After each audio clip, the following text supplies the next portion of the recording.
弟兄姊妹平安，今天是2024年的12月3号。今天的经文是诗篇90篇，撒母耳记下卷第7章18节到29节，启示录22章12节到16节。今天要跟大家分享的主题是起明心。我算什么？大卫在进入会幕之后，问上帝说：“我的国家，我的家算什么？”诗篇又告诉我们，人算什么？是的，世人算什么？如果不是因为上帝的恩典，我们又如何能够来度过呢？撒母耳记下卷第7章18节到29节经文的记载，大卫王进入会幕之后跟上帝的对话。大卫进了圣幕，到上主的面前坐下祷告说：“至高的上主啊，你为我所做的一切，我真不配得，我的家族也不配。可是至高的上主啊，你赐给我更多，甚至应许在未来的岁月都要恩待我的子孙。至高的上主啊，难道这是人所常见的事吗？我还有什么话可说呢？我只知道你是仆人，你这样做是出于你的旨意，你做了一件大事，为要教导我。至高的上主啊，你多么伟大，没有能跟你相比的。我们一向如此，除了你，没有其他的上帝。世上也没有一个国家像以色列，你救以色列人民脱离奴隶，使他们的手来做你自己的子民。你为他们所做的奇妙伟大的事，使你的名声远播全世界。你从埃及释放出来的人民，无论到任何的地方，都把异族和他们的神明赶走。你使以色列永远做你自己的子民。然而上主啊，你做他们的上帝。主上帝，求你实现你和我后代所做的应许。求你永远按照你所说的话来行。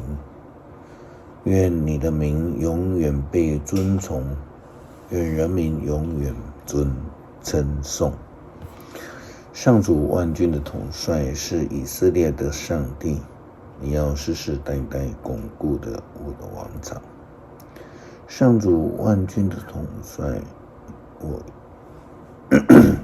以色列的上帝，我大胆的在你面前这样祷告，因为你把这一切向我你的仆人启示出来，告诉我你要立我的后代做王。至高的上主啊，唯有你是上帝，你永远信守你的诺言，你对我做了这样奇妙的应许。现在求你也乐意赐福给我的后代，使我们继续享受你的恩惠。至于至高的上主啊，你已经应许了，愿你永远恩待我的后代。大卫对上帝说：“没有能够跟你相比的，因为除了上帝之外，就没有其他的上帝了。只有上帝能够信守诺言。愿上帝恩待大卫的后代子孙。在黑暗中的人能够轻易的看见亮光，看见盼望，罗马时期的以色列人，身体心灵欠安的人都需要有盼望，正如大卫向上帝的祷告一样，人们需要有上帝，并且唯独上帝。启示录22章12节到14节，耶稣基督的话这样说道：耶稣说，看哪，我快要来了，我要带来报偿，按照每一个人的行为赐给他们一个人。我是阿尔法和亚美加，是首先和末后的，是开拓和终结的。那洗净自己衣服的人多么有福啊！他们有粮吃生命树上的果子。谁可以从城门进入城里？但是那一些大犬类、行邪术的、淫乱的、杀人的、拜偶像的和言语和行为上擅处的人，都应当留在城外。16节说，我耶稣差遣我的天使在各教向你们来宣布这件事情。我就是大卫家族的后代，我就是明亮的晨星。耶稣基督说，他就是要明亮的启明星。这在原文的翻译时期，明亮的晨曦，意思就是说，人在经历黑暗之后所看见亮光的最亮的就是那个光，那个盼望。诗篇90篇，主啊，你世世代代是我们的帮助，我们的居所。群山还没有被造，大地和世界没有成型，从亘古直到永恒，你是上帝。你叫人返本归还，你使他们回归尘土，在你眼中千年就如一日，就像过去的昨天，像夜里的一根，像洪水一般的把我们冲走。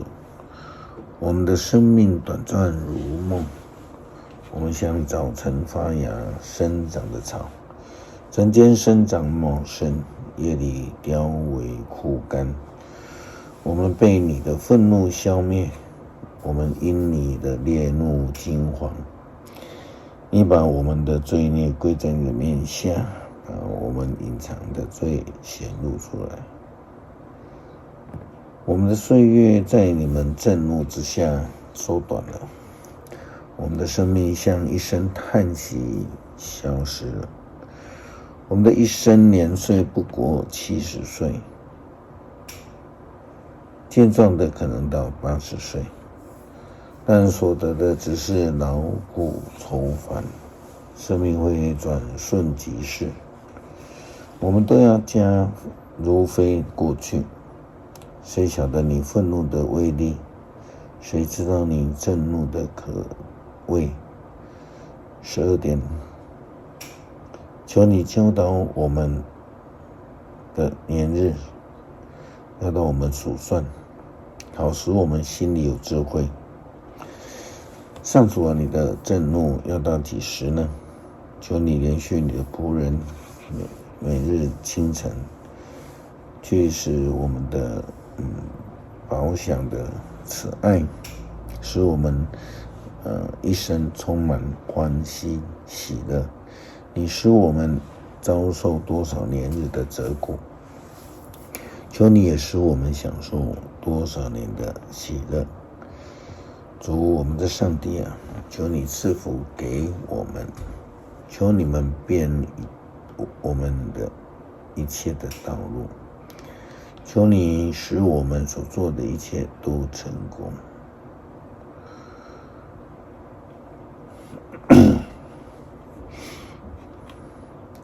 恳求慈爱的主帮助我们，在黑暗中失去盼望，更坚定地依靠上主，求他赐给我们最光最亮，特别是帮助我们突破黑暗，迎向光明。因为主耶稣基督自己成为了我们的启明星，让我们在圣经经历黑暗的时期之后，能够看到自己的父母亲在那个地方等候着主的亮光与盼望。